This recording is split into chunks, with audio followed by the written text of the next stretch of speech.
Good morning. Welcome to history. America's history, especially in the latter part of the 20th century, was all about our nation dealing with what was going on in the Eastern Bloc, the Soviet Union. Any activity that they were attempting, we were aware of. President Reagan, who took office in January of 1981, had a very definite anti communist attitude. He made it very clear that he felt like the Soviet Union and other communist countries were getting away with a lot, and we were paying the price. Now, he established in a point of view, a policy called peace through strength. And he approached that with the idea of rebuilding the U.S. military to the point where no one would dare challenge us out of fear that we would act if necessary. Well, one example of our acting when necessary came in 1983. Grenada was an island that was fairly close to Venezuela. It's in the Caribbean.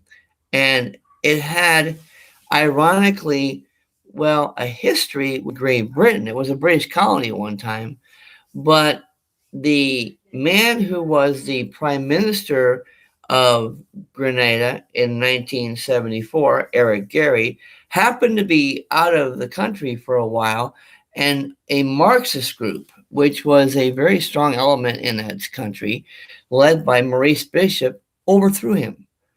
And so that whenever he came back, he was no longer the prime minister.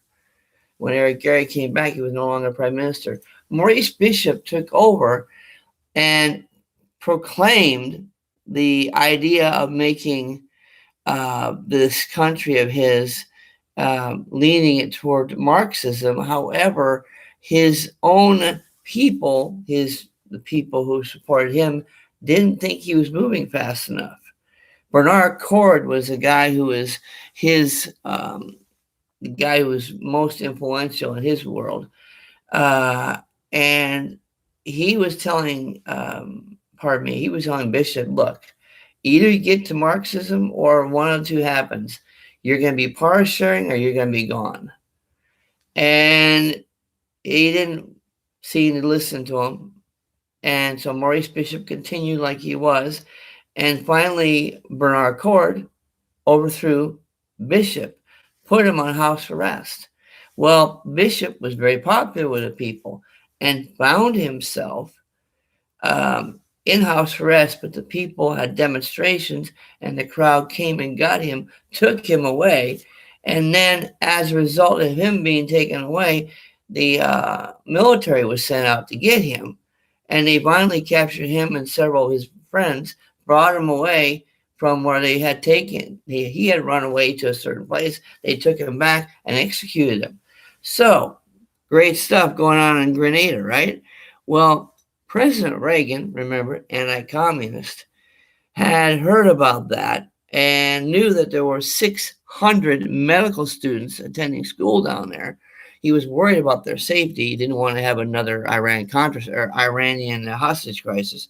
Plus, there was intelligence saying that they were building a 10,000 meter or 3 mile long runway, which made no sense to Reagan or his advisors because they were claiming, the Grenadians were claiming, oh, it's just for commercial purposes. But that many feet, that long a runway didn't make sense. They were convinced it was for military purposes.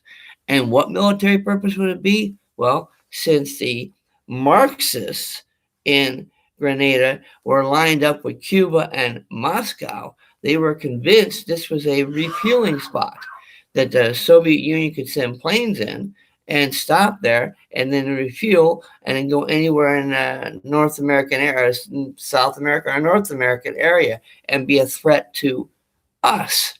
So President Reagan was invited by a group of I can't OEC, I think it was.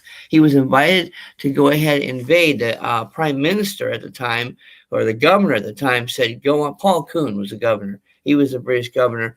He was invited the president to come in. So, and because of the worry or concern over the 600 medical students and the fact of that airstrip being there, President Reagan sent in military to take back the country and depose the Marxist leadership.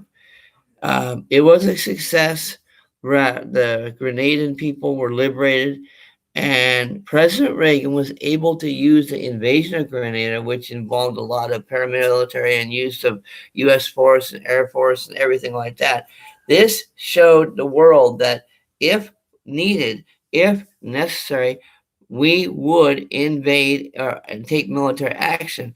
It was a great message to all leaders around the world that while President Reagan wanted to keep the peace, he was willing to take military action if necessary. And because of the fact he was willing to build the military, rebuild the military, we had the capability to step in when we had to. And so the world was put on notice. Peace through strength is, in fact, the policy of the United States under President Reagan.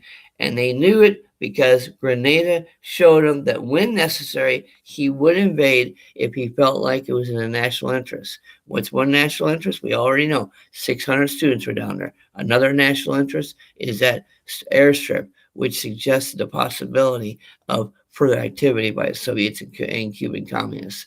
So as you can see, folks, peace through strength was not only a mindset, it was an action plan that President Reagan and his administration and others since then have believed in and acted upon. Thanks for watching.